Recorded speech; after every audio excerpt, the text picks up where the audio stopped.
राज्य साइंस का ऑब्जेक्टिव सवाल लिए हैं और साइंस में फिजिक्स और केमिस्ट्री है। इससे पहले बायोलॉजी का सवाल हो चुका था। फिर शुरुआत करते हैं। पहला सवाल है शक्ति का मात्रक क्या है? हर्ट्ज, वोल्ट, वाट, कूलाम। क्या हो जाएगा इसका? इसका आंसर हो जाएगा वाट। शक्ति का मात्रक हो जाएगा वाट, या तो फिर जूल प्रति सेकेंड। जूल प्रति सेकेंड। शक्ति बराबर क्या होता है? कार्य बटे समय। कार्य करने की दर को शक्ति कहते हैं और कार्य करने की क्षमता को ऊर्जा कहते हैं। एक कार्य का हो जाएगा जूल और समय का हो जाएगा सेकेंड। तो जूल पर सेकेंड, जूल पर सेकेंड, और या तो फिर वाट हो जाएगा। कूलाम किसका हो जाएगा?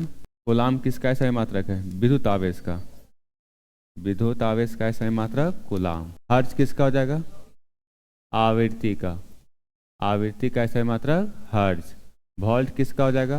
विभवांतर का। क्या हो जाएगा? विभवांतर का या विद्युत विभव का। विद्युत विभव का। विद्युत विभव विभवांतर का ऐसा यूनिट हो जाता है वोल्ट।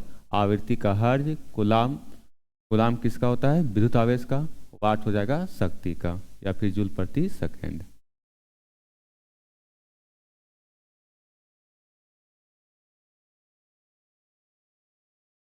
देखिए कार्य का मात्रक क्या है? जूल है, न्यूटन है, एम्पियर है, डाइन है। तो कार्य का मात्रक हो जाएगा जूल हो जाएगा। न्यूटन किसका होता है? बल का। बल और भार का। बल और भार का हो जाएगा। एम्पियर किसका हो जाएगा? विद्युत धारा का। विद्युत धारा का ऐसा ही यूनिट है एम्पियर हो जाएगा। डाइन किसका होता है? डाइन किसका होता है?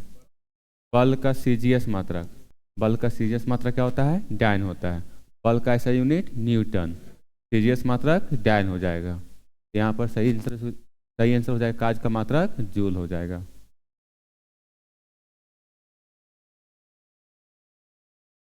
देखिए आगे है पार्सेक।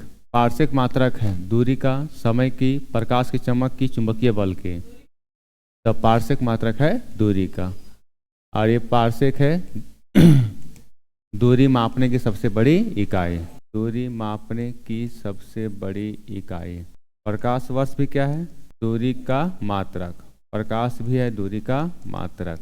दूरी का मात्रक है।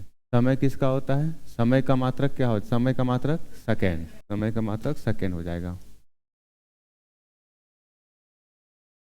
देखिए आगे 1 नैनोमीटर होता है 10⁻⁻6 सेंटीमीटर, 10⁻⁻7 सेंटीमीटर, 10⁻⁻8 सेंटीमीटर और 10⁻⁻9 सेंटीमीटर।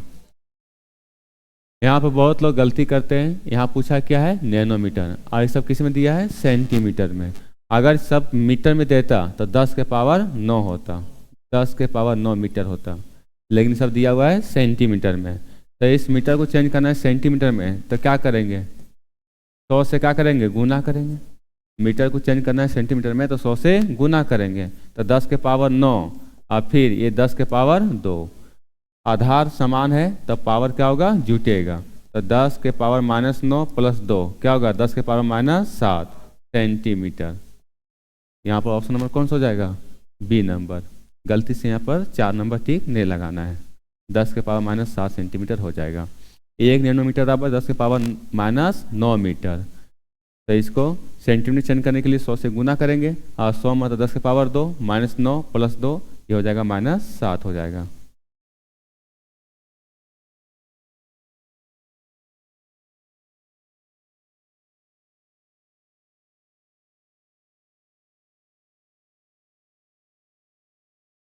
निम्नलिखित एसआई यूनिटों में कौन सी सही सम्मिलित नहीं है? कार्य का जूल, बल का न्यूटन, द्रव्यमान का किलोग्राम, दाब का डाइन।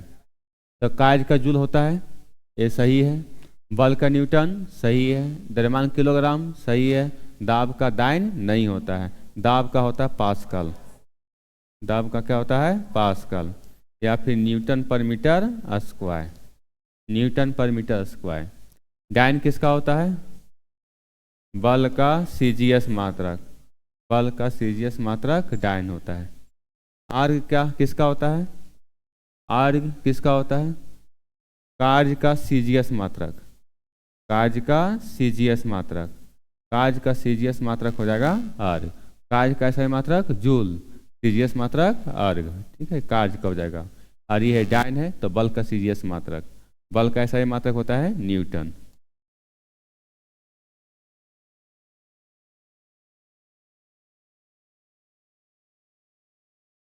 निम्नलिखित में से कौन एक सुमेलित नहीं है? डेसिबल ध्वनि की तीव्रता इकाई, आशक्ति शक्ति की इकाई, समुद्री मील नौ संचालन में दूरी की इकाई, सेल्सियस ऊष्मा की इकाई।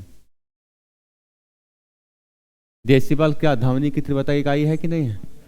हाँ ये सही है, डेसिबल ध्वनि तीव्रता इकाई है। यहाँ खोजना कि नहीं है, कौन सुमेलित नहीं है। अशक्ति शक्ति की इकाई है, ठीक है। और एक है अशक्ति बराबर 746 वाट, 746 वाट होता है। एक हॉर्स पावर, एक अशक्ति बराबर 746 वाट। समुद्री मील नौ संचालन में दूरी की इकाई, ये भी सही है। सेल्सियस ऊष्मा की इकाई नहीं है, सेल्सियस तापमान की इकाई है। किसका है? तापमान की इकाई, तापमान की इकाई हो जाएगा सेल्सियस। तापमान को मापते हैं सेल्सियस में, डिग्री सेल्सियस में, डिग्री फ़ारेनहाइट में और केल्विन में, ठीक है। ये सब को मापते हैं टेम्परेचर। तो सेल्सियस हो जाएगा, ये सेल्सियस हो जाएगा तापमान की इकाई। ऊष्मा की इकाई क्या होता है? ऊष्मा की इकाई जूल होता है। कार्य का भी जूल होता है, और किसका किसका जूल होता है? कार्य का, ये ऊष्मा का और ऊर्जा का, और ऊर्जा का। कार्य ऊष्मा ऊर्जा का ऐसा यूनिट क्या हो जाएगा? जूल हो जाएगा।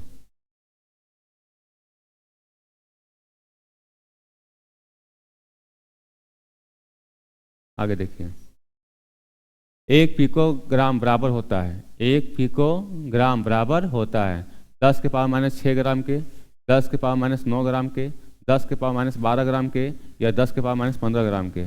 1 पिकोग्राम क्या होता है? 10 के पावर माइनस 12 ग्राम।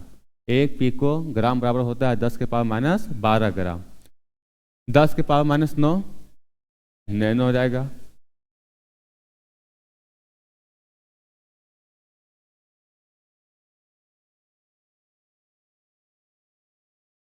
दाब की इकाई क्या है? न्यूटन पर वर्ग मीटर, न्यूटन मीटर, न्यूटन या न्यूटन प्रति मीटर।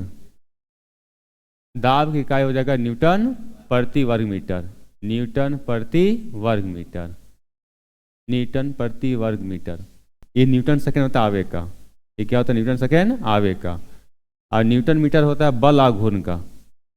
किसका होता है? बल आघूर्ण का, बल आघूर्ण का। बल गुने भुजा, बल गुने भुजा।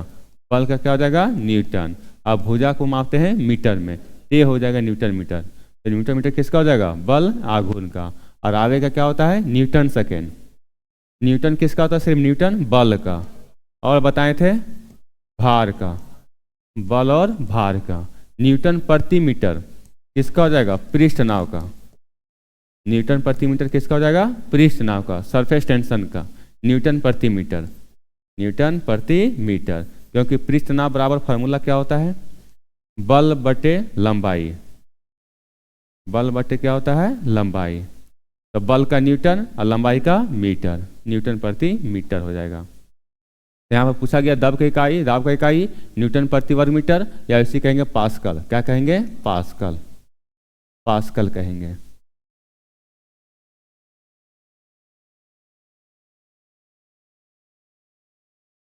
देखिए, एनीमोमीटर से निम्नलिखित में से किसका मापन किया जाता है? पानी के बहाव की गति, पानी की गहराई, पवन वेग, प्रकाश की तीव्रता। क्या हो जाएगा? एनीमोमीटर पवन वेग, हवा का वेग। पवन मतलब क्या होगा? हवा के वेग। हवा का वेग ज्ञात करने के लिए किसका प्रयोग करते हैं? एनीमोमीटर का। इसका ऑप्शन नंबर सी हो जाएगा।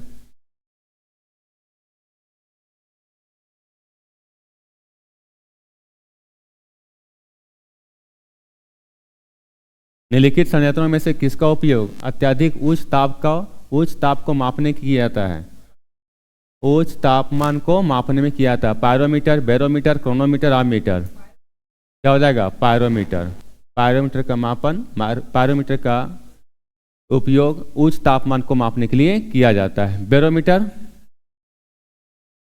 वायुमंडलीय दाब, वायुमंडलीय दाब को मापने के लिए बैरोमीटर, बैरोमीटर।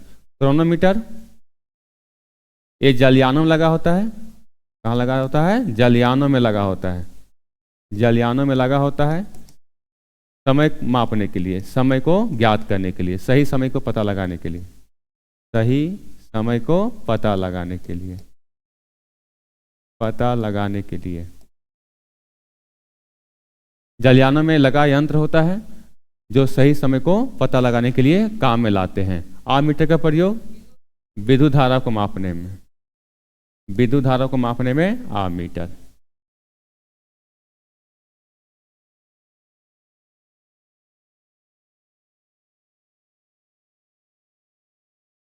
वायुमंडल की सापेक्ष आर्द्रता मापी जाती है। वायुमंडल की सापेक्ष आर्द्रता मापी जाती है हाइड्रोमीटर से, हाइग्रोमीटर से, इलेक्ट्रोमीटर से, पोटेंशियोमीटर से। इसका हो जाएगा हाइग्रोमीटर, ऑप्शन नंबर बी हो जाएगा हाइग्रोमीटर। इलेक्ट्रोमीटर से क्या मापते हैं? दूध की शुद्धता। इलेक्ट्रोमीटर से मापा जाता है दूध की शुद्धता।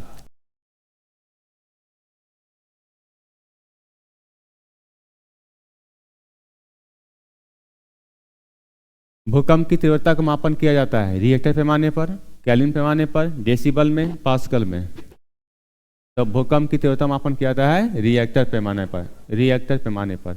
डेसिबल को मापते हैं ध्वनि की तीव्रता, ध्वनि की तीव्रता।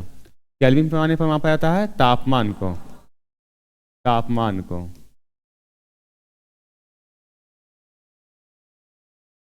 और पास्कल में दाब को, दाब को मापा जाता है पास्कल में। तो भूकंप की तीव्रता मापन के लिए रिएक्टर पैमाने है। अब भूकंप की तीव्रता मापने के लिए यंत्र का नाम सिस्मोग्राफ, सिस्मोग्राफ। भूकंप का पता लगाने वाला यंत्र का नाम है सिस्मोग्राफ।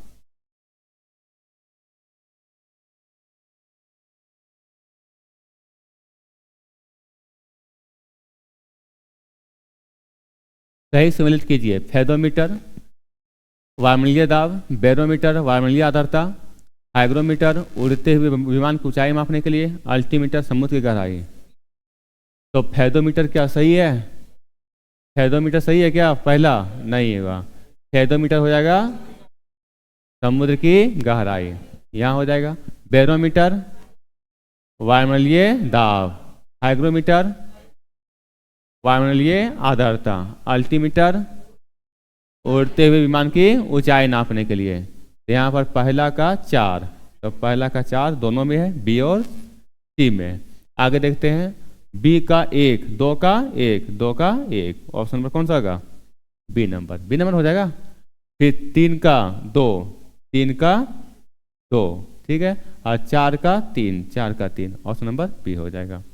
हेडोमीटर समुद्र की गहराई, बैरोमीटर वायुमंडलीय दाब, हाइग्रोमीटर वायुमंडलीय आर्द्रता, अल्टीमीटर उड़ते विमान की ऊंचाई नापने में।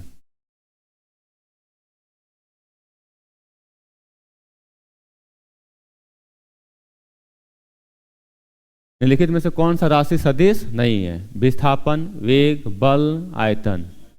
क्या पूछा गया है? सदिश नहीं है, वेक्टर नहीं है। विस्थापन तो सदिश है, वेग भी है, बल भी है, आयतन नहीं है, ठीक है। आयतन क्या हो गया आपका? अदिश राशि, आयतन अदिश राशि हो जाएगा। इसको बोलते हैं स्केलर वेक्टर, स्केलर, ठीक है, स्केलर हो जाएगा। विस्थापन, वेग, बल तीनों क्या हो जाएगा? सदिश, सदिश राशि, वेक्टर क्वांटिटी।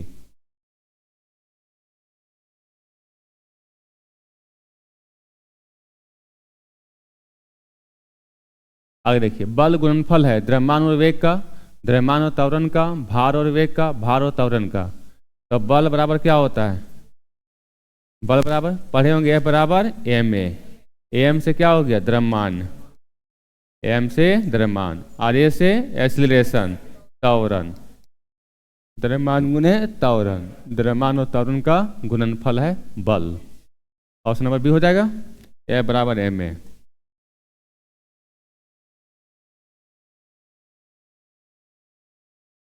गुरुत्वाकर्षण का सिद्धांत किसने दिया? Einstein, Charles Babbage, Isaac Newton, Galileo. गुरुत्वाकर्षण का सिद्धांत किसने दिया है? Isaac Newton. गुरुत्वाकर्षण का नियम, गति का नियम और किसका नियम दिया है? गति का नियम। गति का नियम या गति का सिद्धांत। आइंस्टीन किसका किसका सिद्धांत दिया है? E बराबर mc², द्रव्यमान और ऊर्जा का संबंध, द्रव्यमान ऊर्जा संबंध, द्रव्यमान ऊर्जा संबंध। ठीक है। और किसका सिद्धांत दिए हैं? सापेक्षता का सिद्धांत, theory of relativity, theory of relativity.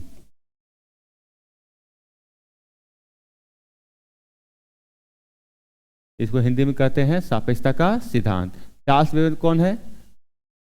Computer का जनक, कंप्यूटर का जनक चार्ल्स बेबेज। गैलीलियो किसका आविष्कार किया? जड़त्व का नियम, जड़त्व का नियम। गैलीलियो ने जड़त्व का नियम दिए थे। तो यहाँ पर गुरुत्वाकर्षण सिद्धांत किसने दिया है? न्यूटन। आइंस्टीन E बराबर mc², theory of relativity. Charles Babbage computer का जनक, और गैलीलियो जड़त्व का नियम।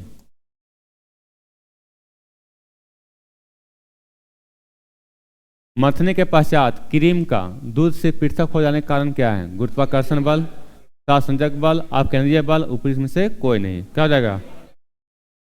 अपकेंद्रीय बल। मथने के पश्चात क्रीम का दूध से पृथक हो जाने का कारण है अपकेंद्रीय बल। ठीक है। कपड़ा धोने का मशीन, कपड़ा धोने का मशीन किस सिद्धांत पर कार्य करता है? तो ये भी हो जाएगा अपकेंद्रीय बल, अपकेंद्रीय बल पर। मौत का कुआं, मौत का कुआं, मौत का कुआं एक किस सिद्धांत पर कार्य करता है? अभिकेंद्रीय पर, अभिकेंद्रीय बल के सिद्धांत पर कार्य करता है। बताइए गुरुत्वाकर्षण बल का सिद्धांत किसने दिया? न्यूटन, न्यूटन दिए हैं।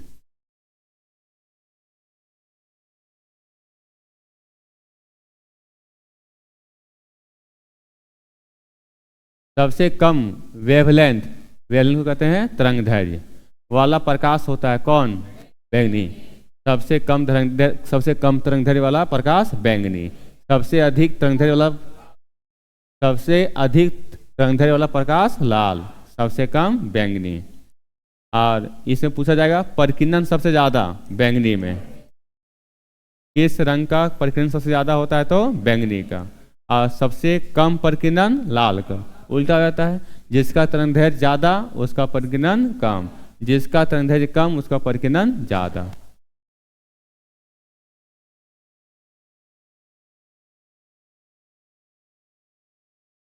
हमें वास्तविक सूर्योदय से कुछ, ये हो जाएगा कुछ मिनट पूर्व ही सूर्य दिखाई देने का कारण क्या है? प्रकाश का परिकीर्णन, प्रकाश का विवर्तन, प्रकाश का पूर्णांतिक परावर्तन, प्रकाश का अपवर्तन। यहाँ पूछा जा रहा है सूर्योदय से पहले सूर्य दिखाई देने लगता है, वो होता है प्रकाश के अपवर्तन के कारण। सूर्यास्त के बाद भी और सूर्योदय से पहले वह सूर्य दिखाई देते रहता है, वह प्रकाश के अपवर्तन के कारण। ठीक है। ये प्रकाश का पूर्णांतिक परावर्तन, मृग मरीचिका का बनना, मृग मरीचिका का बनना किसके कारण होता है? प्रकाश का पूर्णांतिक परावर्तन के कारण मृग मरीचिका का बनना। ऑप्टिकल फाइबर, कौन फाइबर है? Optical fibre. ऑप्टिकल फाइबर किस सिद्धांत पर काम करता है? प्रकाश का पूर्णांतिक परावर्तन के सिद्धांत पर कार्य करता है। प्रकाश का परिकीर्णन, ये क्या होता है? प्रकाश का परिकीर्णन, समुद्र का पानी नीला दिखाई देना, ठीक है, आकाश का भी नीला दिखाई देना, ये सब किसके कारण? प्रकाश के परिकीर्णन। या सूर्य का लाल दिखाई देना, वो भी प्रकाश का परिकीर्णन। लेकिन वह डूबने के बाद भी और उगने से पहले भी सूर्य दिखाई देता है, वो तो प्रकाश के अपवर्तन के कारण। लेकिन जो लाल दिखाई देता है, उगने के बाद लाल दिखाई देता है, वह प्रकाश के परिकीर्णन के कारण। तो ध्यान रखना है।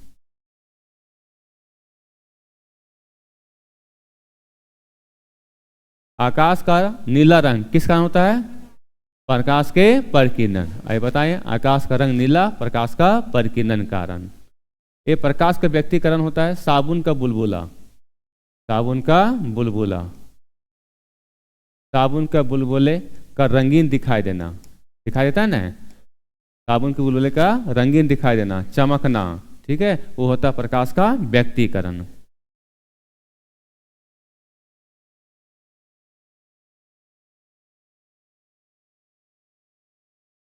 यहाँ पर सूर्यास्त तथा सूर्योदय के समय सूर्य के लाल रंग का प्रतीत होने का कारण क्या है? प्रकाश का परिकिरण, प्रकाश का अपवर्तन, प्रकाश का संपूर्ण आंतरिक प्रकाश का परिक्षेपण। अभी बताएं कि सूर्यास्त तथा सूर्योदय के समय जो सूर्य लाल दिखाई देता है वह प्रकाश के परिकिरण के कारण, लेकिन यहाँ पर सूर्योदय से पहले और सूर्यास्त के बाद भी दिखाई देना वह हो जाएगा अपवर्तन। अपवर्तन, तो दोनों सवाल थोड़ा सा डिफरेंस है।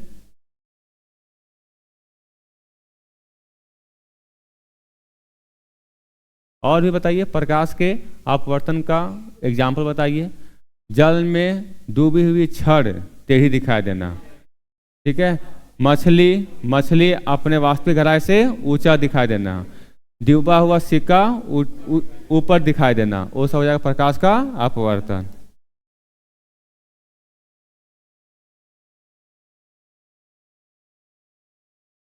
कार के पीछे आने वाले यातायात को देखने के लिए निम्नलिखित प्रकार में के दर्पणों में से किसका उपयोग किया जाता है? उत्तल, अवतल, समतल, गोलीय दर्पण। ये हो जाएगा उत्तल दर्पण। यहाँ पूछा जा रहा है कार के पीछे आने वाले यातायात को देखने के लिए, मतलब कार के पक्ष दृश्य को, कार के पीछे दृश्य को, या तो इसको बोलते हैं साइड मिरर। क्या बोलते हैं? Side mirror. साइड मिरर में किसका उपयोग करते हैं? उत्तल दर्पण, उत्तल दर्पण का।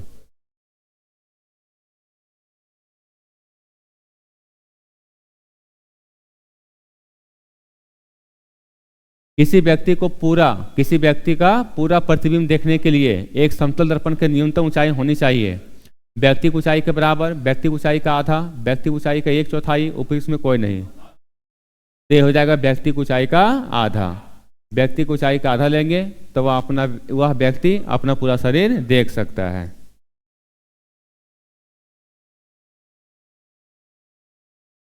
समान आंखों के लिए स्पष्ट दृष्टि की न्यूनतम दूरी कितनी होनी चाहिए? 25 सेंटीमीटर। समान आंखों के लिए स्पष्ट दृष्टि की न्यूनतम दूरी 25 सेंटीमीटर होना चाहिए।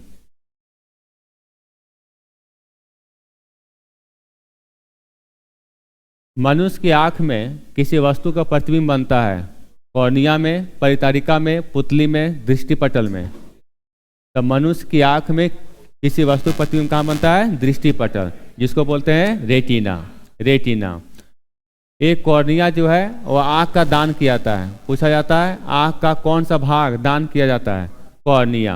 आँख का कौन सा भाग दान किया जाता है? तो कॉर्निया। मनुष्य की आंखों में किसी वस्तु का प्रतिबिंब बनता है रेटिना पर। अगर रेटिना से पहले बन गया, रेटिना से पहले प्रतिबिंब बन गया तो कौन सा रोग होगा? रेटिना से पहले प्रतिबिंब बन गया तो कौन सा रोग हो गया? निकट दृष्टि। कौन सा हो जाएगा? निकट दृष्टि। निकट दृष्टि हो जाता है रोग। अब उसको निवारण के लिए लगाते हैं अवतल दर्पण। अधिक किरणों का करता है? फैलाता है। एक किरणों का करता है? फैलाता है, ठीक है। एक किरणों फैलाता है, इसे लगाते हैं अवतल दर्पण। और जब रेटिना के बाद बन जाता है, रेटिना के बाद बनता है तो कौन सा रोग होता है? दूरदृष्टि। और उसके लिए लगाते हैं हम लोग उत्तल लेंस। कौन लेंस? उत्तल। ये हो गया अवतल, ये हो गया उत्तल। और उत्तल क्या करता है? किरणों को सिकुड़ती है। तो जो बाद में बन गया है, बाद में बना है, उसको रेटिना पर बनाता है। तो निकट दृष्टि दोष के लिए अवतल और दूर दृष्टि दोष के लिए उत्तल।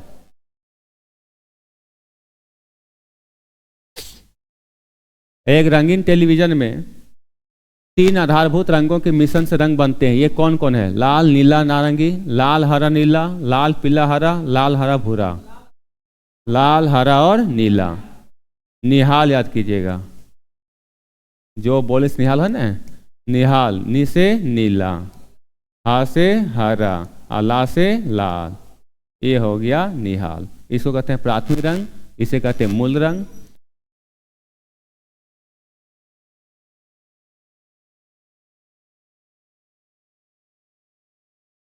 संवहन द्वारा ऊष्मा का स्थानांतरण हो सकता है ठोस एवं द्रव में, ठोस एवं निर्वात में, गैस एवं द्रव में, निर्वात एवं गैस में। तो संवहन द्वारा ऊष्मा का स्थानांतरण होता है गैस और द्रव में, गैस और द्रव में। ठोस में ऊष्मा का संचरण, चालन विधि द्वारा। ठोस में ऊष्मा का संचरण चालन विधि द्वारा, और गैस और द्रव में संवहन द्वारा। वायुमंडल गर्म होता है किस विधि द्वारा? संवहन द्वारा। केतली में पानी गर्म होता है संवहन द्वारा।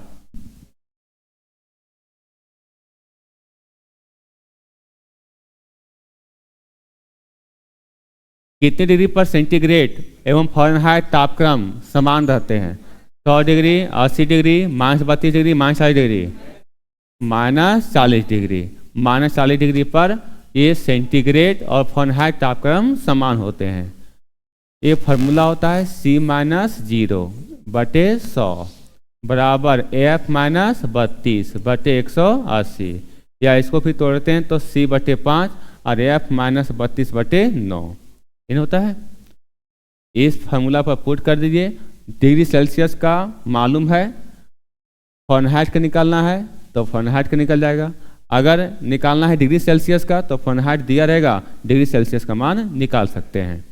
यहाँ पर पुट करेंगे, -40 डिग्री पुट करेंगे तो एक बार F का मान पुट कीजिए -40, तो C का ही मान कितना निकलेगा? -40। एक बार पुट कीजिए C बराबर -40, तो F का मान भी कितना निकलेगा? -40। तो कितने डिग्री पर सेंटीग्रेड और फ़ारेनहाइट तापक्रम समान रहते हैं? तो -40 डिग्री पर।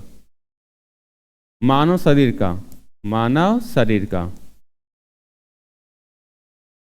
शरीर का तापमान कितना होता है? 33 डिग्री सेल्सियस। कमरे का समान तापमान कितना होता है? कमरे का समान तापमान 27 डिग्री सेल्सियस। कमरे का समान तापमान 27 डिग्री सेल्सियस।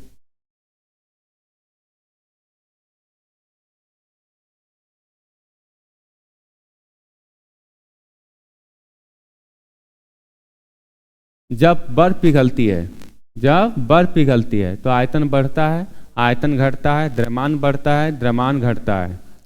जब बर्फ पिघलता है तो आयतन घटता है, क्योंकि जब बर्फ पिघलता है तो वह हर जगह वह आकृति को, यह मतलब हर जगह समा जाता है पानी, और समा जाता है तो घनत्व बढ़ जाता है। क्या बढ़ जाता है? घनत्व बढ़ता है। तो जब घनत्व बढ़ता है तो आयतन क्या होता है? घटता है, घनत्व बढ़ता है। यहीं पर पूछा जाएगा जब बर्फ पिघलता है तो क्या बढ़ता है? घनत्व बढ़ता है, घनत्व बढ़ता है, घनत्व बढ़ता है, लेकिन आयतन घटता है, क्योंकि घनत्व बराबर क्या होता है? फार्मूला द्रव्यमान बटे आयतन। घनत्व बराबर द्रव्यमान बटे आयतन होता है। यहाँ पर ये घनत्व बढ़ेगा, आयतन घटेगा। ये हो जाएगा उल्टा रिलेशन आता है। घनत्व घटेगा, आयतन बढ़ेगा।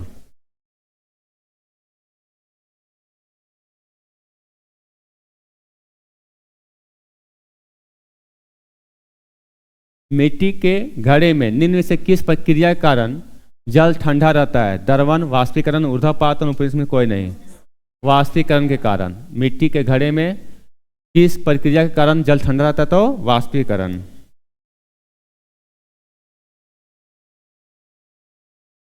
प्रेशर कुकर में खाना जल्दी पकता है क्योंकि अधिक दाब पर पानी कम तापक्रम पर उबलने लगता है, अधिक दाब पर पानी अधिक तापक्रम पर उबलने लगता है, पानी 100 डिग्री सेल्सियस पर ही उबलता है, लेकिन अधिक दाब पर ऊष्मा की मात्रा अधिक होती है, कुकर के अंदर संवहन धाराएं उत्पन्न हो जाती है। इसका आंसर क्या हो जाएगा? अधिक दाब पर प्रेशर बढ़ता है, ठीक है, तो पानी अधिक तापक्रम पर उबलने लगता है। ऑप्शन नंबर क्या हो जाएगा? बी हो जाएगा। प्रेशर कुकर में खाना जल्दी पकता है क्योंकि अधिक दाब पर पानी अधिक तापक्रम पर उबलने लगता है।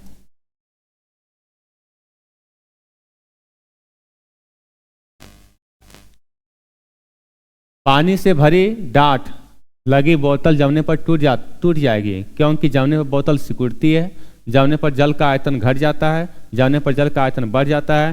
कांच ऊष्मा का कुचालक होता है। ये पानी से भरी डाट लगी बोतल जमने पर क्या होती है? टूट जाती है, क्योंकि जल जमने पर उसका आयतन क्या होता है? बढ़ जाता है। जल का आयतन बढ़ता है, इसलिए वह जो सो बोतल टूट जाती है। इसलिए सलाह दी जाती है कि जब भी फ्रिज में बोतल पानी भरा हुआ बोतल रखते हैं तो उससे पूरा भरा हुआ नहीं, थोड़ा सा कम रखना चाहिए।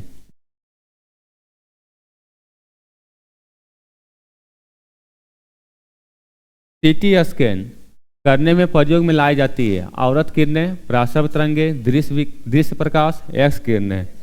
एक्स किरणें सीटी स्कैन करने के लिए, एक्स गिरने के लिए। आवृत किरणें का प्रयोग कहाँ करते हैं? टीवी रिमोट में। टीवी रिमोट में किसका प्रयोग करते हैं? आवृत किरणें का प्रयोग किया जाता है।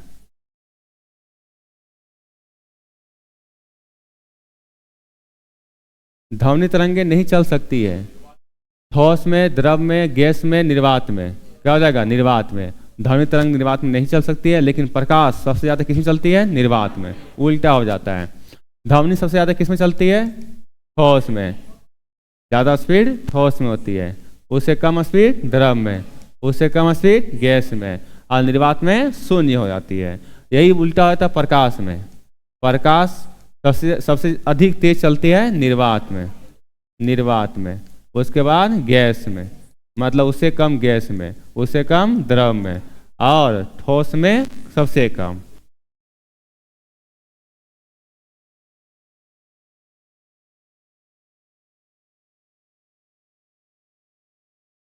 परास्तर वे ध्वनियाँ हैं जिनकी आवृत्ति होती है 20,000 हर्ट्ज से अधिक, 20 हर्ट्ज से कम, 20 हर्ट्ज से 20,000 हर्ट्ज तक, उपरोक्त में से कोई नहीं। ऑप्शन नंबर कौन सा हो जाएगा? ए नंबर हो जाएगा। क्या पूछा है? पराश्रव्य तरंगे। पराश्रव हो जाएगा 20,000 से हर्ट्ज से अधिक। 20 हर्ट्ज से 20,000 हर्ट्ज को कहते हैं श्रव्य तरंग। क्या कहते हैं? श्रव्य तरंग। और 20 हर्ट्ज से कम कहते हैं अवश्रव्य तरंग। अब ये श्रव्य तरंग। अपराश्रव तरंगे 20,000 हर्ट्ज से अधिक कहते हैं।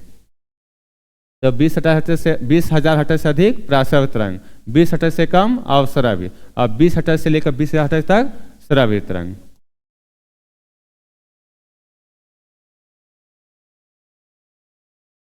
चमगादड़ अंधेरी रातों में उड़ सकते हैं और अपना शिकार भी कर सकते हैं। इसका कारण क्या है?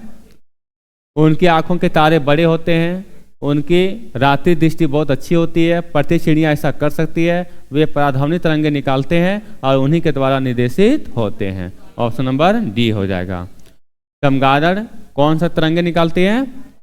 पराश्रव्य तरंग। ठीक है, और उन्हीं के द्वारा वह निर्देशित होते हैं।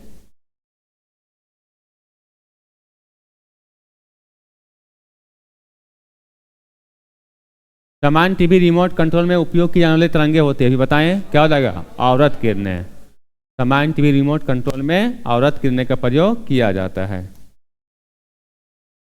आरएस किरणें का प्रयोग अभी कहाँ करते थे? CT scan. आगे देखिए, 1 किलोवाट घंटा का मान होता है, 1 किलोवाट घंटा का मान होता है 3.6 गुने 10 के पावर 6 जूल, 3.6 गुने 10 के पावर 3 जूल, 10 के पावर 3 जूल, या 10 के पावर 5 जूल। 3.6 गुने 10 के पावर 6 जूल। इधर देखिए, 1 वाट सेकेंड बराबर, 1 वाट सेकेंड बराबर क्या होता है? 1 जूल। 1 जूल होता है। 1 वाट घंटा, 1 वाट घंटा। देखिए इसको याद रखना सिंपल है। सेकेंड 1 जूल, क्या गया? घंटा। और 1 घंटा में कितना सेकेंड होता है? 3600। तो ये हो जाएगा अब 3600 जूल। क्या हो जाएगा? 3600 जूल। 1 वाट सेकेंड 1 जूल, और सेकेंड क्या गया? घंटा। और 1 घंटा में कितना सेकेंड? 3600। तो 3600 जूल हो गया। इसी को लिख सकते हैं 3.6 गुने 10 के पावर 3 जूल। इसी को लिखा जाता है। ठीक है, क्योंकि सॉल्व कीजिएगा कितना आएगा? 3600 जूल। आगे फिर है 1 किलोवाट। यहाँ पर क्या हो गया? किलो। वाट से पहले क्या हो गया? किलो। अब किलो में कितना जीरो? 3 जीरो होता है ना, तो यहाँ पर 3 जीरो और बढ़ जाएगा। 3.6, 10 के पावर 3 और 3 कितना? 6 जूल। तो इस तरह से इसको एक बार लिखिएगा, समझ करके याद हो जाएगा।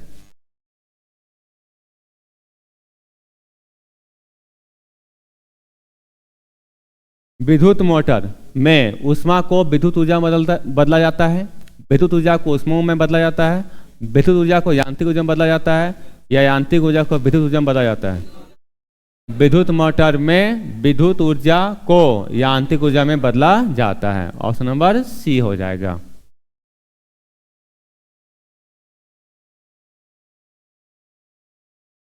और ये 4 नंबर ऑप्शन बताइए, यांत्रिक ऊर्जा को विद्युत ऊर्जा में बदलने वाला यंत्र? डायनेमो। डायनेमो।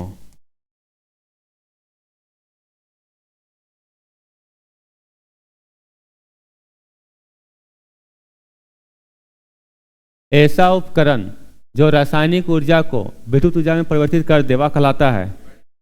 रासायनिक ऊर्जा को विद्युत ऊर्जा में कौन बदलता है? बैटरी। मोटर बताइए अभी, विद्युत ऊर्जा को यांत्रिक ऊर्जा में, विद्युत मोटर विद्युत ऊर्जा को यांत्रिक ऊर्जा में, जनरेटर यांत्रिक ऊर्जा को विद्युत ऊर्जा में बदलता है। ठीक है, ध्यान रखना है। यहाँ बैटरी के बारे में पूछा जा रहा था, रासायनिक ऊर्जा को विद्युत ऊर्जा में। फ्यूज में प्रयुक्त होने वाले तार की विशेषता होती है। फ्यूज तार में क्या विशेषता होती है? प्रतिरोधक उच्च होना चाहिए, प्रतिरोधक क्या होना चाहिए? उच्च होना चाहिए। और गलनांक क्या होना चाहिए? निम्न होना चाहिए। प्रतिरोध उच्च और गलनांक निम्न होना चाहिए। जल्दी गलेगा तब ने धारा आग को प्रवाहित होने से रोकता है। अगर ज़्यादा वोल्टेज आ गया तो क्या होता है? फ्यूज गल जाता है, तो आगे जो है धारा प्रवाहित नहीं हो पाती है, उससे सारे उपकरण सुरक्षा हो जाते हैं। तो यहाँ पर हो जाएगा उच्च प्रतिरोध और निम्न गलनांक। ट्रांसफार्मर प्रयुक्त होते हैं एसी को डीसी बदलने के लिए, डीसी को एसी बदलने के लिए, डीसी वोल्टेज को उपचयन करने के लिए, एसी वोल्टेज को उपचयन या अपचयन करने के लिए। तो ट्रांसफार्मर का प्रयोग करते हैं एसी वोल्टेज में, केवल एसी में, और यह जो है सो वोल्टेज को उच्च करने और निम्न करने के लिए। तो ऑप्शन नंबर डी हो जाएगा।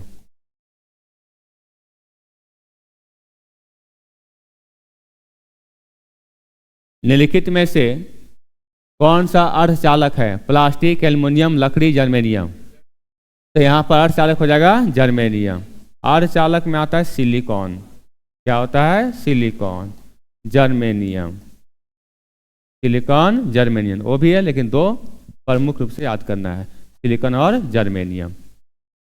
ये दोनों क्या चीज़ है? अर्धचालक। अर्धचालक होता है कि जिसमें करंट थोड़ा थोड़ा पास हो। चालक कहते हैं जिसमें करंट अच्छा से पास हो, और अचालक कहते हैं जिसमें करंट ना पास हो। तो यह कहलाता है, ये है अर्धचालक, सिलिकॉन और जर्मेनियम। निम्नलिखित तत्वों में से कौन अर्धचालक नहीं है?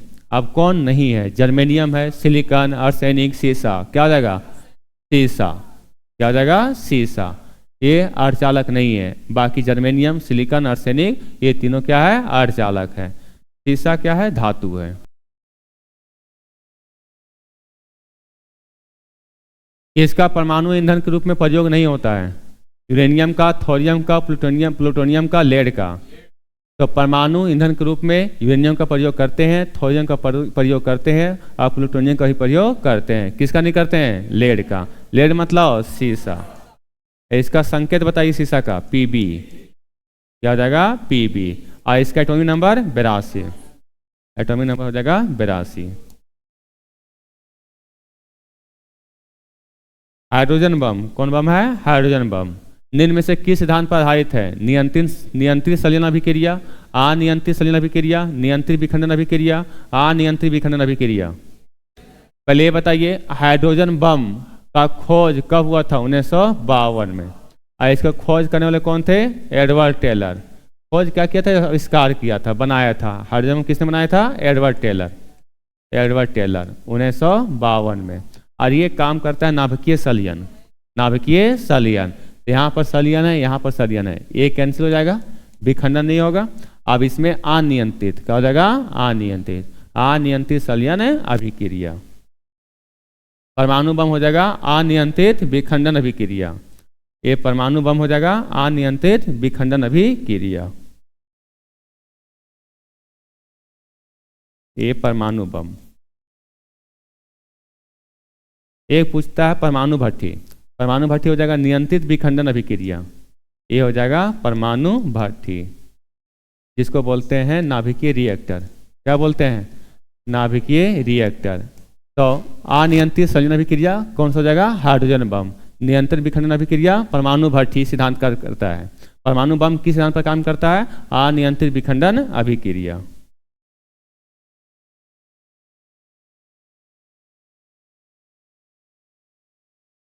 सूची 1 को सूची 2 से सम्मिलित कीजिए तथा सूचियों के नीचे दिए गए कोड का प्रयोग करके सही उत्तर चुनिए। एक तरफ दिया हुआ परमाणु शक्ति केंद्र और दूसरी तरफ दिया हुआ स्थिति वाला राज्य, कि वह परमाणु शक्ति केंद्र कहाँ स्थापित है। कलपक्कम कहाँ है? तमिलनाडु में। नरोरा कहाँ है? उत्तर प्रदेश। उत्तर प्रदेश का बुलंदशहर। कौन शहर है? बुलंदशहर। काकरापारा गुजरात। काकरापारा का जगह गुजरात। और त्रांबे महाराष्ट्र। यहाँ पर 1 का 3, 1 का 3, 2 का 1 और 3 का 2, 4 का 4। ऑप्शन नंबर कौन सा होगा? बी नंबर हो जाएगा। कल्पकम तमिलनाडु, नरोरा उत्तर प्रदेश, काकरापारा गुजरात और त्रांबे महाराष्ट्र।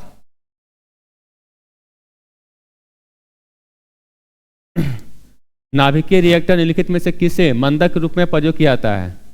नाभिकीय रिएक्टर में किसे मंदक रूप में प्रयोग किया जाता है? थोरियम भारी पानी, रेडियम सादा पानी। क्या जाएगा? भारी पानी। भारी पानी या भारी जल, जिसका सूत्र होता है D2O, ड्यूटेरियम ऑक्साइड।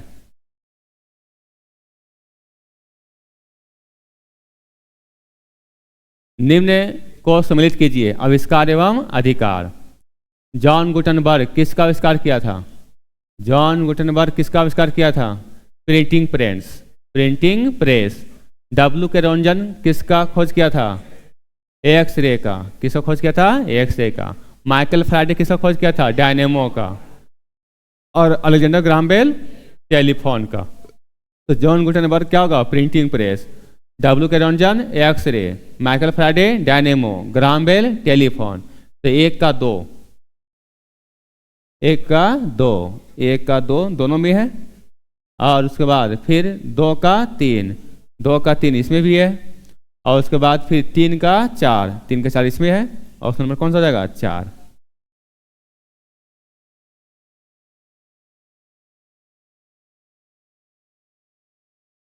पचास नंबर देखिए। निम्नलिखित में कौन सम्मिलित क्रम में नहीं है? अच्छा नहीं है, नहीं। निम्न में से कौन सम्मिलित क्रम में है? मतलब कोट में दिया हुआ कि कौन सा जो ऑप्शन होगा। रेडियम किसका खोज, रेडियम का खोज किसने किया था? Madam Curie. Madam Curie. Penicillin का खोज अलेक्जेंडर फ्लेमिंग। एक्सरे का खोज W के रॉन्जन। और चेचक का खोज एडवर्ड जेनर। रेडियम का मैडम क्यूरी, पेंसिलिन का अलेक्जेंडर फ्लेमिंग, एक्सरे का रॉन्जन, चेचक का एडवर्ड जेनर। चेचक का टीका एडवर्ड जेनर। कौन सा होगा? 1 का 2, 1 का 2, 2 का 1, 3 का 4 और 4 का 3। ऑप्शन नंबर 1 हो जाएगा।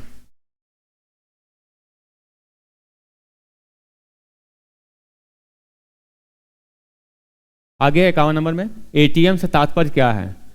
Automatic transaction machine, automatic transfer machine, automated teller machine, advance transaction machine. इसका हो जाएगा automated teller machine. Option number C हो जाएगा।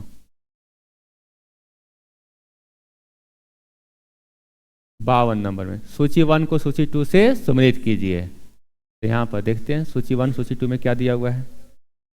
रिवाल्वर। रिवाल्वर खोज किया था कॉल्ट, सैमुअल कॉल्ट। कौन किया था? Samuel Colt. Samuel Colt. Dynamite का खोज अल्फ्रेड नोबेल। गति का नियम किसने दिया है? न्यूटन। और दाब का नियम पास्कल। तो यहाँ पर रिवाल्वर का सैमुअल कॉल्ट, डायनामाइट का अल्फ्रेड नोबेल, गति का नियम न्यूटन, दाब का नियम पास्कल। 1 का 3 यहाँ भी है, 2 का 1 दोनों में है, 3 का 4, 3 का 4। ऑप्शन नंबर D हो जाएगा। 53 नंबर देखिए। निम्नलिखित युक्तियों में से किसको मोटर गाड़ियों के इंजन को ठंडा करने के लिए उपयोग में लाया जाता है? रेडिएटर। किसको उपयोग लाते हैं? रेडिएटर। पॉलीग्राफ है झूठ पकड़ने वाली मशीन। झूठ पकड़ने वाली मशीन तो उसको बोलते हैं, क्या बोलते हैं? पॉलीग्राफ। पॉलीग्राफ। ठीक है, ध्यान रखिएगा इसको।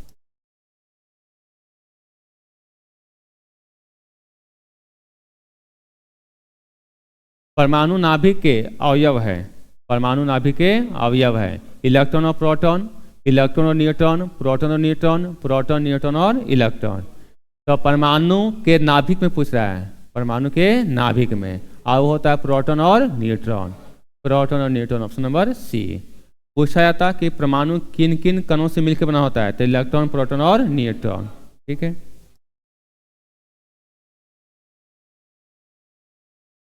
आणविक संरचना के बारे में निम्नलिखित में से कौन सा कथन सही है?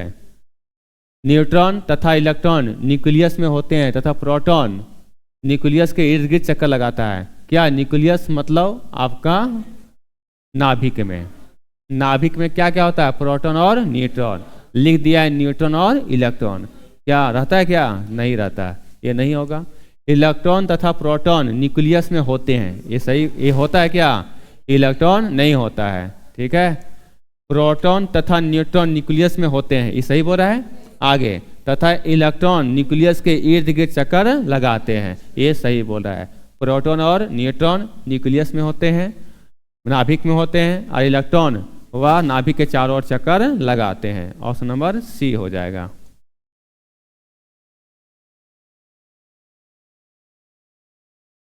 निम्नलिखित में से कौन सा परमाणु का भाग नहीं है?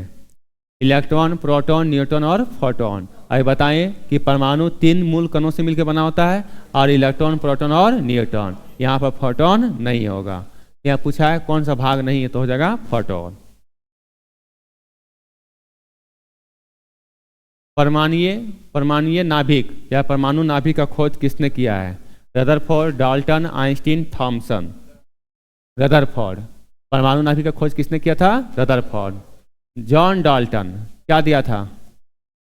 परमाणु सिद्धांत किसने दिया था? John Dalton.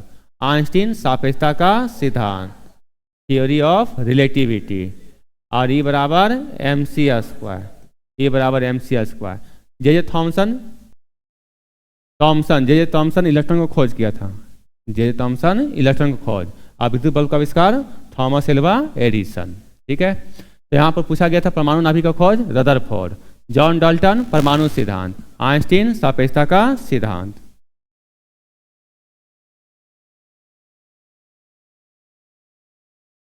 एटम में न्यूट्रॉन का खोज किसने किया था? J Thomson, Chadwick, Rutherford, Newton. तो न्यूट्रॉन का खोज पूछा है तो क्या हो जाएगा? चैडविक। जे थॉमसन इलेक्ट्रॉन का। अभी बताएं कि जे थॉमसन किसका खोज किया था? इलेक्ट्रॉन का। रदरफोर्ड परमाणु नाभिक का खोज किया था रदरफोर्ड। न्यूटन गति का नियम और गुरुत्वाकर्षण का नियम। हीलियम के नाभिक में होता है केवल 1 प्रोटॉन, 2 प्रोटॉन एवं 2 न्यूट्रॉन, 1 प्रोटॉन एवं 2 न्यूट्रॉन। हीलियम का परमाणु क्रमांक कितना होता है? 2। इसका एटॉमिक मास कितना होता है? 4। एटॉमिक मास में एटॉमिक नंबर घटाएंगे तो निकलेगा न्यूट्रॉन की संख्या। तो 4 में जाएगा 2 तो कितना? 2। तो 2 न्यूट्रॉन होता है। इसको कहते हैं प्रोटॉन की संख्या। क्या बोलते हैं? प्रोटॉन की संख्या। तो प्रोटॉन कितना है? 2। और न्यूट्रॉन भी कितना आ रहा है? 2 आ रहा है।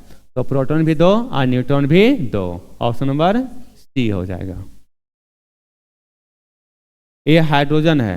हाइड्रोजन का परमाणु क्रमांक 1, परमाणु द्रव्यमान 1, तो न्यूट्रॉन की संख्या 0।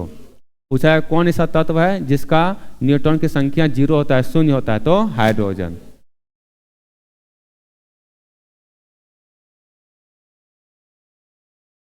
परमाणु जिसमें प्रोटॉनों की संख्या समान परंतु न्यूट्रॉनों की संख्या भिन्न भिन्न रहती है, क्या कहलाती है? देखिए क्या लिखा हुआ है? प्रोटॉन की संख्या समान और न्यूट्रॉन की संख्या क्या है? अलग अलग।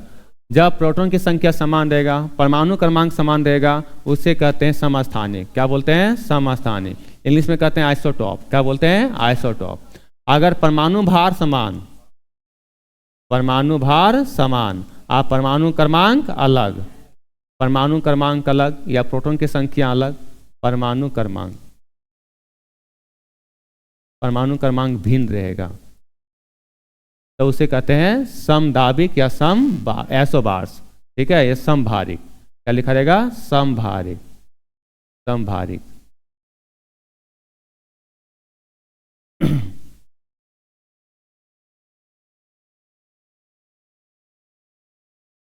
समस्थानिक होते हैं किसी एक ही तत्व के परमाणु जिनका परमाणु भार समान नहीं, परमाणु भार समान नहीं होता है। परमाणु भार समान यहाँ भी नहीं होगा। ठीक है, परमाणु क्रमांक तथा परमाणु भार समान, दोनों समान नहीं होता है। क्या समान होता है? परमाणु क्रमांक समान होता है, परमाणु क्रमांक समान होता है, लेकिन परमाणु द्रव्यमान भिन्न होता है। परमाणु क्रमांक समान किंतु परमाणु भार भिन्न होता है, भिन्न होता है। तो ऑप्शन नंबर कौन सा हो जाएगा? 4 नंबर। उपयोग में से कोई नहीं। क्या होना चाहिए? परमाणु क्रमांक समान होना चाहिए और परमाणु भार भिन्न होना चाहिए। उसे कहते हैं समस्थानिक, उसे कहते हैं इंग्लिश में आइसोटॉप कहते हैं।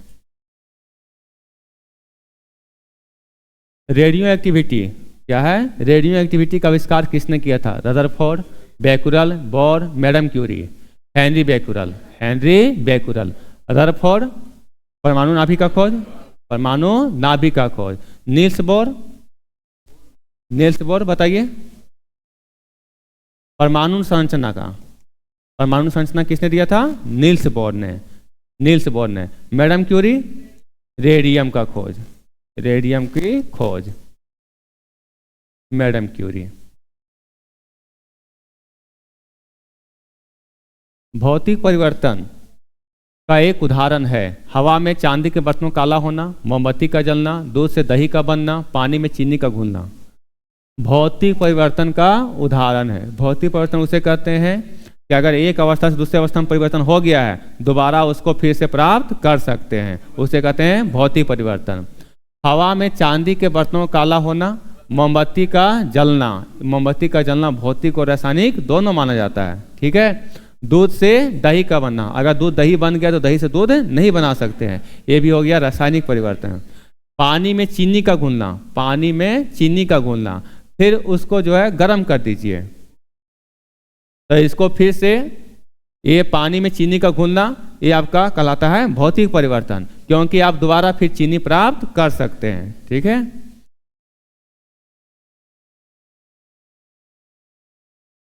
जल का वाष्प में परिवर्तन, जल का वाष्प में, जल को गर्म कीजिए, पूरा हीट कीजिए, तो क्या हो जाएगा? वाष्प में बदल जाएगा। लेकिन फिर उस वाष्प को आप जल में कन्वर्ट कर सकते हैं, तो कौन सा परिवर्तन? भौतिक परिवर्तन। जल का वाष्प में परिवर्तन भौतिक परिवर्तन कहलाएगा। भूपर पट्टी में सर्वाधिक पाए वाला तत्व कौन सा है?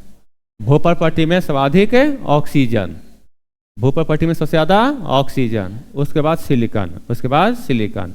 भूपर पट्टी पर सबसे ज्यादा पाए वाले धातु का नाम एल्युमिनियम, लेकिन यहां पूछा क्या है? तत्व, तत्व में तो ऑक्सीजन। नाइट्रोजन क्या है? वायुमंडल में सबसे ज्यादा पाए वाला गैस, ठीक है। आयतन में सबसे ज्यादा नाइट्रोजन 78%।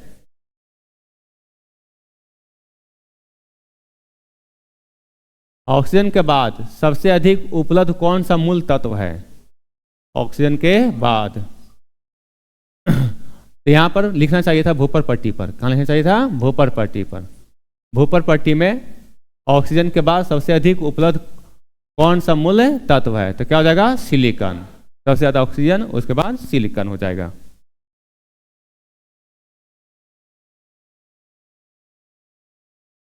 निम्नलिखित में से विश्व में कौन सर्वाधिक पाया जाने वाला तत्व है? Hydrogen, oxygen, nitrogen, carbon. Hydrogen. विश्व में, यूनिवर्स में सबसे ज्यादा कौन सा गैस पाई जाती है? तो हाइड्रोजन, ठीक है। वायुमंडल में सबसे ज्यादा नाइट्रोजन और उसके बाद ऑक्सीजन। तो यहाँ पर नाइट्रोजन कितना बताएं? 78.07%, ऑक्सीजन का लगभग 21%। तो सबसे ज्यादा इसमें फिर सुनिए, विश्व में सबसे ज्यादा कौन सा गैस पाई जाती है? हाइड्रोजन।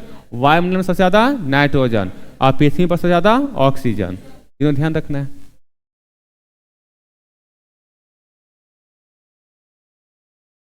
निम्नलिखित धातु युग्मों में से किस एक में क्रमशः सबसे हल्की धातु तथा सबसे भारी धातु है? लिथियम एवं पारा, लिथियम एवं ऑस्मियम, एल्युमिनियम एवं ऑस्मियम, एल्युमिनियम एवं पारा। यहाँ पूछा गया है सबसे हल्की धातु और सबसे भारी धातु। पहले क्या लिखा हुआ? सबसे हल्की धातु। सबसे हल्की धातु लिथियम, सबसे भारी धातु ऑस्मियम। ऑप्शन नंबर 2 हो जाएगा। सर्वाधिक कठोर तत्व निम्न में से कौन है? सबसे कठोर तत्व हीरा है। एक कार्बन का प्रूफ है। हीरा किसका प्रूफ है? कार्बन का। अब बताइए लोहा का एटॉमिक नंबर कितना होता है? 26, इसका संकेत होता है Fe। Fe। शीशा का बताइए संकेत क्या होता है? Pb, atomic number 82। ठीक है। टंगस्टन का बताइए संकेत क्या होता है? W होता है। क्या होता है? W। आई टंगस्टन का प्रयोग करते हैं बल्ब का फिलामेंट बनाने के लिए। बल्ब का फिलामेंट या तो तंतु बोलते हैं। क्या बोलते हैं? तंतु। निम्नलिखित में कौन कठोरतम धातु है? कठोरतम धातु है तो सोना, लोहा, प्लेटिनम, टंगस्टन हो जाएगा यहाँ पर प्लेटिनम। क्या हो जाएगा? प्लेटिनम। सबसे कठोर धातु क्या हो जाएगा? प्लेटिनम। हीरा धातु नहीं है, हीरा धातु नहीं है। ठीक है, वो पदार्थ में जाएगा। ठीक है। निम्नलिखित में से किस धातु को मिट्टी के तेल में सुरक्षित रखा जाता है?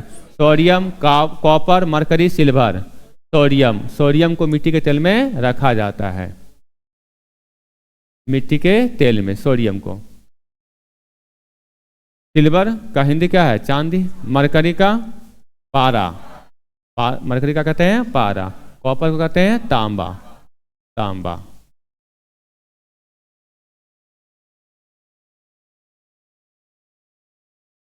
आजकल सड़क हो जाएगा। क्या हो जाएगा?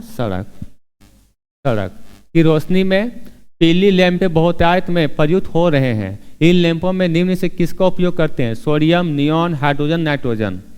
सोडियम का। किसका प्रयोग करते हैं? सोडियम का। सड़क की रोशनी में पीले लैंप में कौन सा तत्व का प्रयोग करते हैं? तो सोडियम का। सोने को घोला जा सकता है। सोने को घोला जा सकता है सल्फ्यूरिक एसिड में, नाइट्रिक एसिड में, सल्फ्यूरिक तथा नाइट्रिक एसिड के मिश्रण में, अम्लराज में। तो सोना को घोला जाता है अम्लराज में। किसमें घोला जाता है? अम्लराज में। तो अम्लराज में सोना और प्लेटिनम घुल जाता है। क्या घुलता है? सोना और प्लेटिनम। सोना और प्लेटिनम अम्लराज में घुल जाता है। प्लेटिनम। अम्लराज किसका किसका मिश्रण होता है? HNO3 नाइट्रिक अम्ल प्लस 3HCl हाइड्रोक्लोरिक अम्ल और नाइट्रिक अम्ल का। यहाँ पर नाइट्रिक अम्ल तो दिया हुआ है लेकिन क्या दे दिया है? सल्फ्यूरिक अम्ल, इसलिए ये नहीं हुआ। इसमें नाइट्रिक अम्ल तो दिया हुआ है लेकिन हाइड्रोक्लोरिक अम्ल नहीं दिया हुआ है। यह हो जाएगा अम्लराज। अम्लराज को कहते हैं इंग्लिश में एक्वारेजिया। क्या बोलते हैं? एक्वारेजिया। एक्वारेजिया।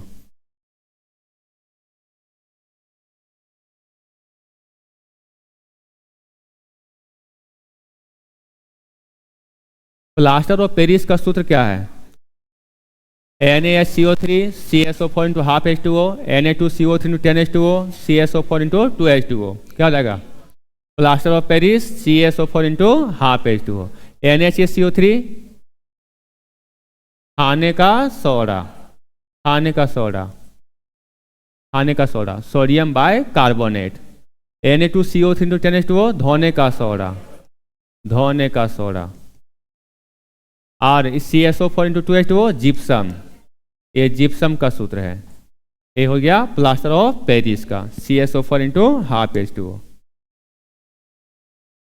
मोनोजाइट क्या है? मोनोजाइट किसका एस्क है? जर्कोनियम का, थोरियम का, टाइटेनियम का, लौह का। थोरियम का। मोनोजाइट किसका एस्क है? थोरियम का। थोरियम का। ये ज़्यादा केरल के तट पर पाया जाता है। कहाँ पाया जाता है? केरल के तट पर।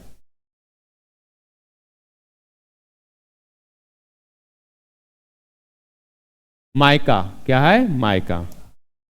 माइका है ऊष्मा का चालक तथा विद्युत का कुचालक। ऊष्मा तथा विद्युत का दोनों कुचालक। ऊष्मा तथा विद्युत का दोनों का चालक। ऊष्मा कुचालक तथा विद्युत का चालक। क्या हो जाएगा? माइका हो जाएगा ऊष्मा का चालक और विद्युत का कुचालक। ठीक है, ऑप्शन नंबर 1 हो जाएगा। ऊष्मा का चालक और विद्युत का कुचालक।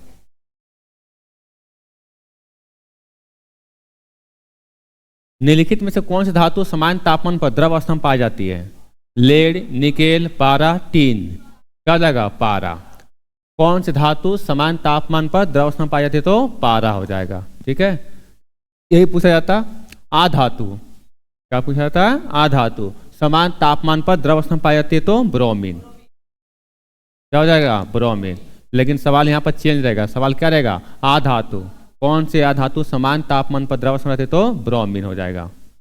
लेकिन यहाँ पर पूछा है धातु, इसलिए पारा।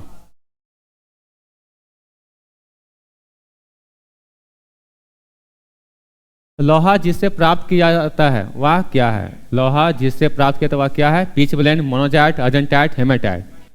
हेमेटाइट। लोहा किससे प्राप्त करते हैं? हेमेटाइट। लोहा का अयस्क, लोहा का अयस्क, अयस्क क्या होता है कि जिससे जो है, जिससे धातु को प्राप्त किया जाता है। तो लोहा का अयस्क में आता है hematite, hematite, magnetite, magnetite, siderite, siderite, iron pyrite, iron pyrite. Iron pyrite को कहा जाता है बेवकूफों का सोना या मूर्खों का सोना। ठीक है, ये लोहा डायरेक्ट लोहा के रूप में नहीं पाया जाता है, इस रूप में पाया जाता है, फिर उसको शुद्ध किया जाता है। मोनोजाइट बताएं किसका अयस्क है? थोरियम का। अभी बताएं कि पर्याप्त मात्रा में कहाँ पाई जाती है? केरल के तट पर। अर्जेंटाइट किसका अयस्क है? चांदी का। अर्जेंटाइट चांदी का। पीच ब्लेंड यूरेनियम का अयस्क है, यूरेनियम का अयस्क है पीच ब्लेंड।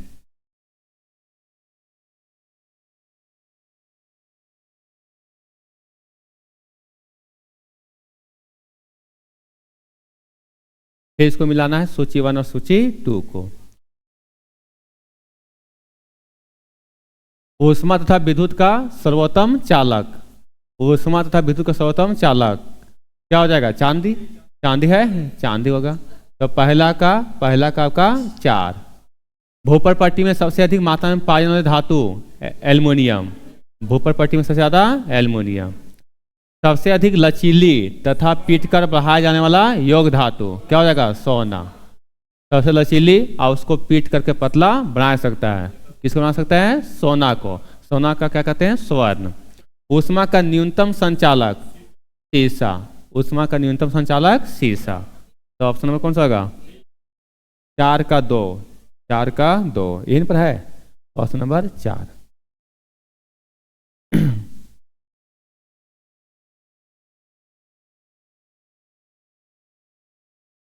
निम्न में से किस पदार्थ की विद्युत चालकता सर्वाधिक है? हीरा, चांदी, ग्रेफाइट, लकड़ी। चांदी का सबसे ज्यादा विद्युत चालकता चांदी में। चांदी के बाद तांबा, तांबा के बाद एल्युमिनियम। सबसे ज्यादा चांदी में, उससे कम तांबा में, उससे कम एल्युमिनियम में। निम्न में से कौन सा युग में सही सुमेलित नहीं है? एल्युमिनियम। तो क्या दिया हुआ है? एस का नाम दिया है। एल्युमिनियम के एस का नाम बॉक्साइट। सही है। कॉपर, कॉपर का सिनेबार होता है? नहीं होता है, कॉपर का सिनेबार नहीं होता है। सिनेबार किसका होता है? पारा का होता है। कॉपर का क्यूपराइट होता है। कॉपर क्या होता है? क्यूपराइट, क्यूपराइट होता है, क्यूपराइट।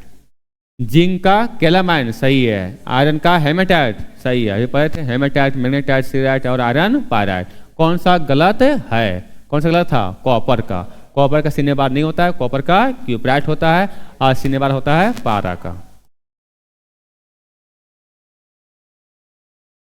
निम्नलिखित में से कौन सी मिश्र धातु नहीं है? स्टील, पीतल, ब्रॉन्ज, तांबा। क्या बोला? मिश्र धातु नहीं है, मतलब उसमें कुछ मिला हुआ नहीं है, सिंगल है।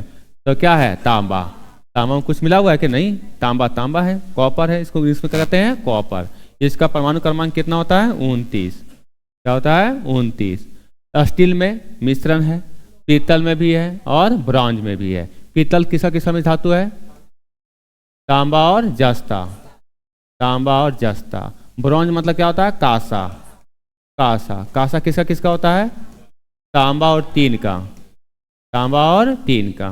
ठीक है, ध्यान रखिएगा।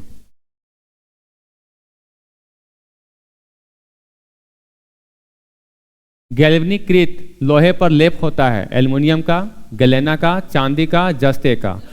गैल्वेनीकृत लोहे पर लेप होता है जस्ते का। इसी कहते हैं यसद लेपन। क्या बोलते हैं? यसद लेपन बोलते हैं। हाँ, यसद लेपन, गैल्वेनाइजेशन। निम्नलिखित धातुओं में से कौन सी एक अमलगम नहीं बनाती है? जस्ता, तांबा, मैग्नीशियम, लोहा। तो यहाँ पर अमलगम, अमलगम होता है पारा के साथ कोई अन्य धातु का मिश्रण, पारा के साथ और कोई अन्य धातु का मिश्रण कहते हैं अमलगम। मतलब अमलगम में क्या रहना चाहिए, पारा रहेगा ही। तो बोलता है किसके साथ अमलगम नहीं बनाता है, लोहा के साथ। किसके साथ नहीं बनाता है, लोहा। निम्नलिखित मिश्र धातुओं में किसे अमलगम कहते हैं, अमलगम किसे कहते हैं, जिसमें क्या रहेगा, क्या रहेगा, पारा। तो पारा इसमें है, ठीक है, और पारा है क्या, नहीं है, तो ये कहलाएगा अमलगम। पारा और जस्ता, और जस्ता साथ और भी रह सकता है, लेकिन लोहा नहीं रहेगा। टाका एक मिश्र धातु है, टाका कहते हैं सोल्डर। क्या बोलते हैं, सोल्डर, सोल्डर। और सोल्डर किसका किसका मिश्र धातु होता है, टीन और सीसा का। ऑप्शन नंबर 1, ठीक है, याद कीजिएगा। 100 टीले, 100 से सोल्डर, टी से टीन, ले से लेड, लेड मतलब सीसा। पीतल निम्न का मिश्र धातु है, तांबा और टीन का, जस्ता और लोहा का, तांबा और जस्ता का, तांबा और जस्ता का। ये बताइए, पीतल तांबा और जस्ता का मिश्र धातु है।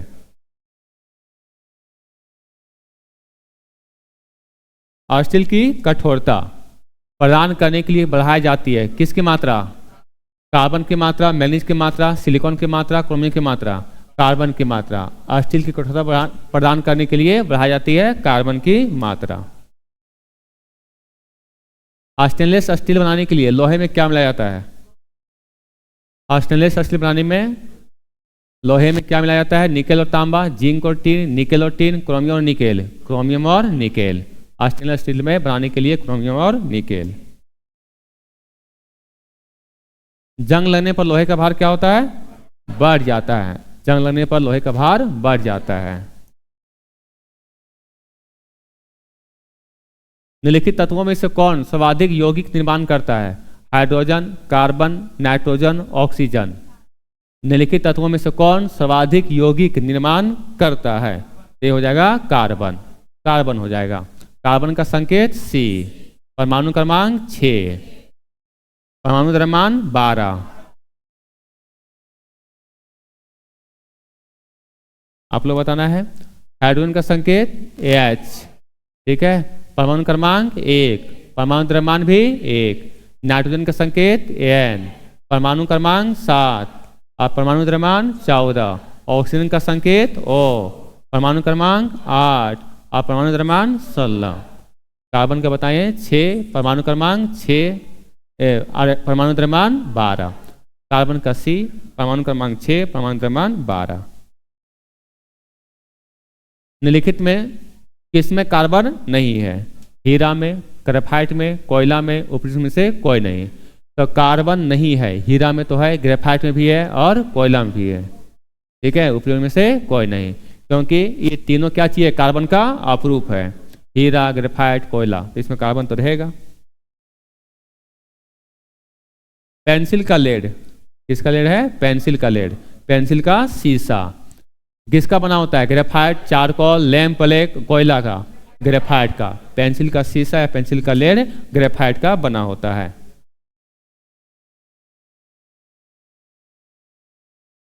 कोयले के निम्नलिखित प्रकारों में से किस एक में शेष प्रकारों की अपेक्षा अधिक प्रतिशत कार्बन अंश होता है।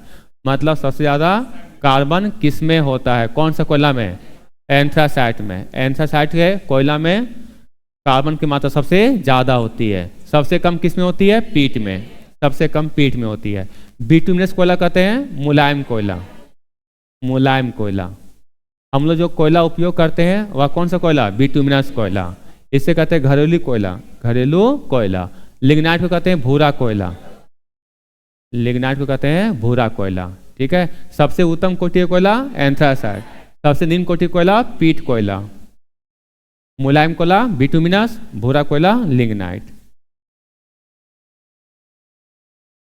कार्बन की मात्रा अधिकतम होती है ढलवा लोहा में, पीटवा लोहा में, स्टील में, मिश्र धातु स्टील में। ढलवा लोहा में कार्बन की मात्रा सबसे ज्यादा होती है, ढलवा लोहा में। भारी मशीनों के उपयोग के लिए सनेहक कौन सा है, भारी मशीनों में स्नेह के रूप में किसका प्रयोग करते हैं? बॉक्साइट का, फास्फोरस का, ग्रेफाइट का, सिलिकॉन ऑयल का। किसका हो जाएगा? ग्रेफाइट का। बॉक्साइट किसका है? इसका है एल्युमिनियम का। निम्नलिखित में से कौन सूखा बर्फ कहलाता है? निर्जलीय बर्फ, ठोस हाइड्रोजन पेरोक्साइड, ठोस जल, ठोस कार्बन डाइऑक्साइड। ठोस कार्बन डाइऑक्साइड। सूखा बर्फ किसे कहते हैं? ठोस कार्बन डाइऑक्साइड को। और इसका सूत्र क्या होता है? CO2। भारी जल का रासायनिक फार्मूला क्या है? H2O, D2O, H2SO4, HCl, D2O। भारी जल D2O, सामान्य जल H2O, H2SO4 सल्फ्यूरिक अम्ल, सल्फ्यूरिक अम्ल, और HCl हाइड्रोक्लोरिक अम्ल, हाइड्रोक्लोरिक अम्ल।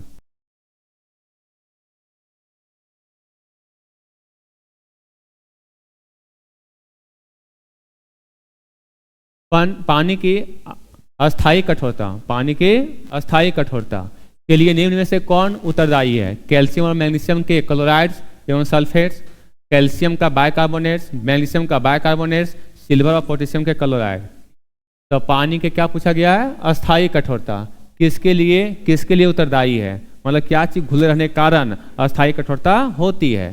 कैल्शियम और मैग्नीशियम के क्लोराइड और सल्फेट्स के घुले रहने के कारण। ऑप्शन नंबर 1 हो जाएगा। अगर कैल्शियम और मैग्नीशियम के बाइकार्बोनेट्स घुले रहते हैं तो कौन सा कठोरता? अस्थायी। यहाँ पूछा अस्थायी, इसलिए हो जाएगा कैल्शियम मैग्नीशियम के क्लोराइड्स एवं सल्फेट घुले रहने के कारण। वनस्पति तेल से वनस्पति घी बनाने में प्रयुक्त होने वाली गैस कौन सा है? Hydrogen, oxygen, nitrogen, carbon dioxide. क्या लिखा हुआ है? वनस्पति तेल से वनस्पति घी बनाने के लिए कौन सा गैस का उपयोग करते हैं? तो क्या हो जाएगा? हाइड्रोजन। हाइड्रोजन हो जाएगा। ये लास्ट सवाल था, जिसका भी कंप्लीट नहीं हुआ है बायोलॉजी का, बायोलॉजी कंप्लीट कर लेंगे। आज सवाल था सिर्फ फिजिक्स और केमिस्ट्री का।